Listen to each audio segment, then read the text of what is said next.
guys, всем привет! Welcome to my channel. Добро пожаловать. I'm Alla, the host of this show and this wonderful kitchen. I have been, thinking a lot about this recipe, and I came up with it thinking this is gonna be the hit, and it totally was. Today we're going to be making a 16-layered chocolate custard honey cake. Now it's going to be individual thin layers filled with chocolate custard. This cake is absolutely insane. It's unbelievable. It's so delicious, creamy, chocolatey, and with a little hint of honey dough. If you've known me for a while, you know I love my experiments with honey cakes, and I've got a variety of different types of honey cake flavors. And of course, this one was just my latest creation, and I'm so excited to share it with you. Now, to get access to all my recipes, you can become a member today. I'll leave all the links down below in my description box, where you can find out more information on how to join us, join the best and biggest cooking and baking platform with AllasYummyFood, where we have obviously the most incredible recipes ever that are 100% tested and guaranteed for you to succeed at, even if you have no baking experience ever or before. And of course, in my platform we have no ads, no pop-ups, and a searchable library. So it's basically your little trick, your little helper in a kitchen for you to always succeed. So now I hope you're excited to get going, and let's get baking. In a large pot, you're going to separate your egg yolks from egg whites first, and then into a large bowl you're going to add your egg yolks, sugar, and you're going to add milk, vanilla extract, and mix everything together with your electrical whisk.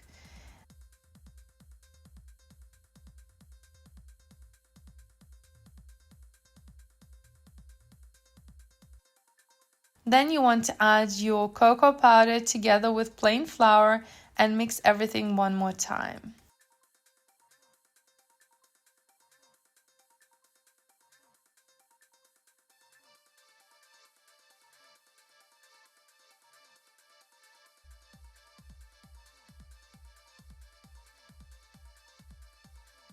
The remaining milk is in my other pot. Make sure you use a large pot, and once it starts boiling and reaches the bubbles on the sides, you want to add a little bit of your hot milk into your chocolate mixture.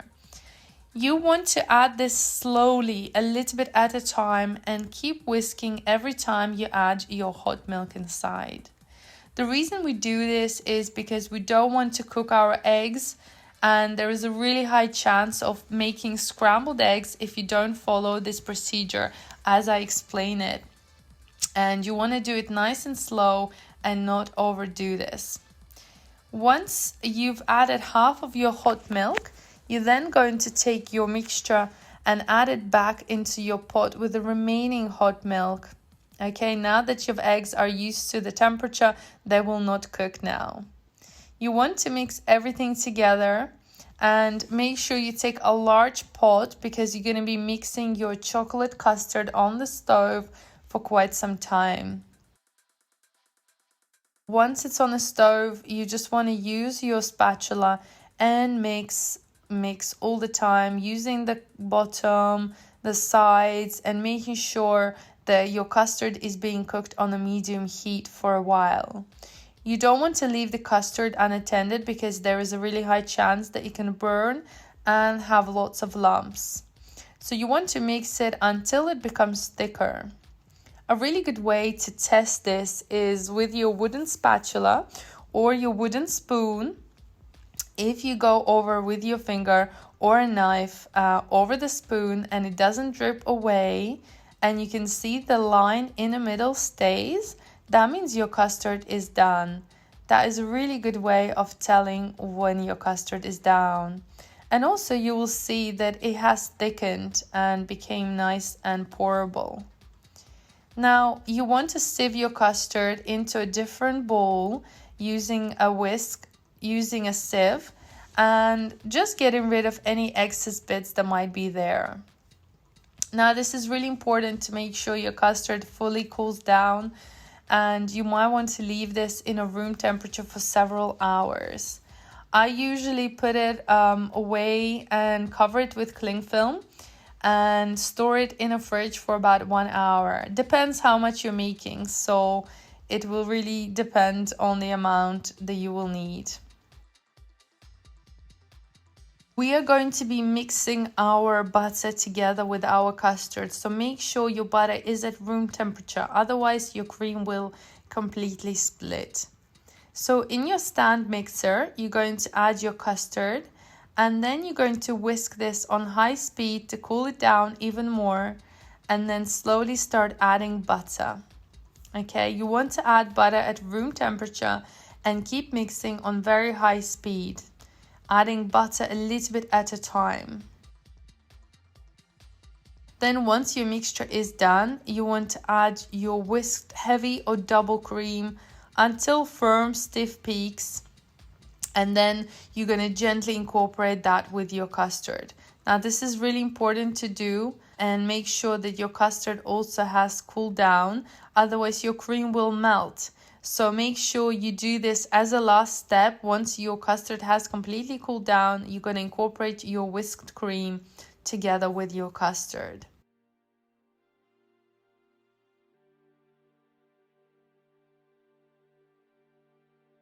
Now we're going to make our honey dough.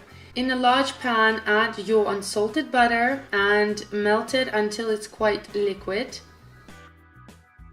Then add sugar and mix everything together until it is incorporated. I'm using very low heat to make sure everything is mixed through and the butter and sugar mixture is not too hot.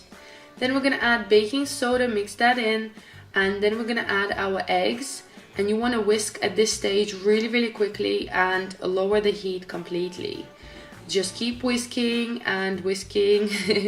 You will start to see the mixture is bubbling. Then add your honey and then start to whisk again. This whole process will take 5 to 8 minutes. You need to stay by the pan and just keep whisking to make sure the mixture doesn't burn. You will see that the color starts to change, and it's going to become quite golden and nice, just like that. So on a very low heat, just keep whisking your mixture up and down.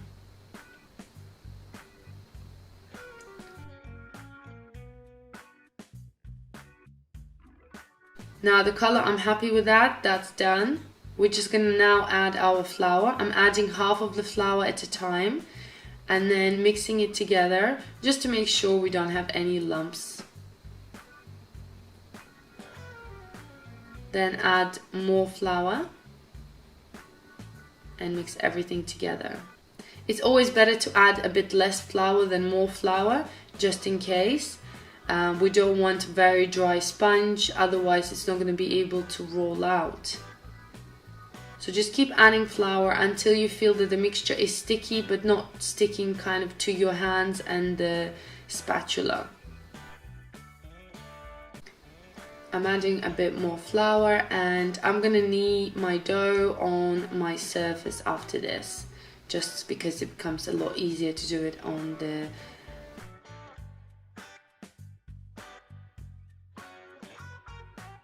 So add more flour onto your surface. The dough is still very sticky. Transfer your dough, it's very hot, so be very careful. Make sure you add more flour on top and all over your hands. And just knead the dough a little bit to make sure it's nice and smooth and all kind of coming together. Don't want to lose any bits. And then we're going to stretch the dough into kind of a long sausage. So just keep stretching it out, and then we're going to cut it into equal sizes. Then just roll the dough into a little ball and place it onto your surface. Make sure you cover the dough with damp towel while you roll each piece, just so it doesn't dry out. The baking stage, just add flour on some parchment paper and just gently roll out your piece of dough. It's very thin, so you have to go very slow, and you just need to make sure you get all the edges. Just keep rolling it to a desired shape of your cake. So it depends what shape you want to do. You can do squares, you can do rounds. So I'm just rolling it all out, and then I'm going to measure with my cake tin. then gently cut around the circle. And if you're missing any pieces, just kind of put them back on there and roll it over, and you're gonna get a nice circle. Like I said, the dough is very, very thin, so it's okay if it's not too perfect. And we're gonna keep all the scraps as well. So we're gonna bake this for about 2 to 3 minutes at 200 degrees Celsius or 400 Fahrenheit. That just depends on your oven how long. When it's done, you can just leave them to cool down for a couple of minutes, and then just flip it over and take off the parchment paper really slowly.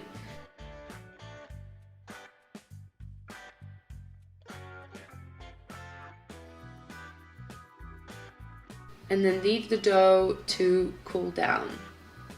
Once you've done all your layers, we're gonna keep the scraps. Add all your extra bits from the cake inside, and then we're going to blitz this on a high speed until you get nice crumb consistency.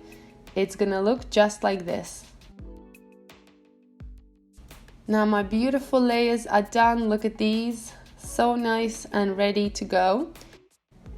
Now once everything has been cooked and done, I'm using a decorations plate straight away at the bottom. Place your cake ring, and what I'm gonna do, I'm gonna put it on some foil first and wrap it tightly around the edges to make sure that it doesn't leak out. I'm also putting the cake onto a board so it's nice and set. Once you've added your first layer of honey dough, you want to add your custard one ladle at a time. Spread it nice and even, and just keep adding the layers and custard in between. You're gonna keep going until you finish all the layers, and you want to be quite generous with your cream as you want the sponges to soak nice and well. So just keep adding it and keep going, and just keep working with your honey cake until you finish up with all the layers. This is actually a quite fun process to do. And once you finish up with your last layer, I usually add a bit of custard and then add my crushed biscuits. I chop them quite roughly so it has like a beautiful look, like so. And then the cake goes into the fridge overnight, or at least 6 to 8 hours, to soak through all the layers. On the next day, you want to take your cake out of your fridge, unzip the cake and just gently take it out. It might get stuck, but it should come out pretty easily. I then transfer the cake onto my presentation dish, and using my hand and the cake crumbs, I'm just gonna go around the cake and cover it all the way in the crumbs. Just keep going until you finish the process, and then you can decorate it with some melted chocolate or whatever you like. Feel free to use your imagination and do what you like. And you can see this beautiful 16-layered chocolate honey custard cake looks absolutely fantastic. It's a dream to have on any table for any occasion. And if you like honey cake and chocolate, this one is definitely for you. It has very nice soft honey dough flavors with a hint of chocolate, which makes it just very, very light. I just want to show you again all these layers. Just look at that. So yummy and so delicious.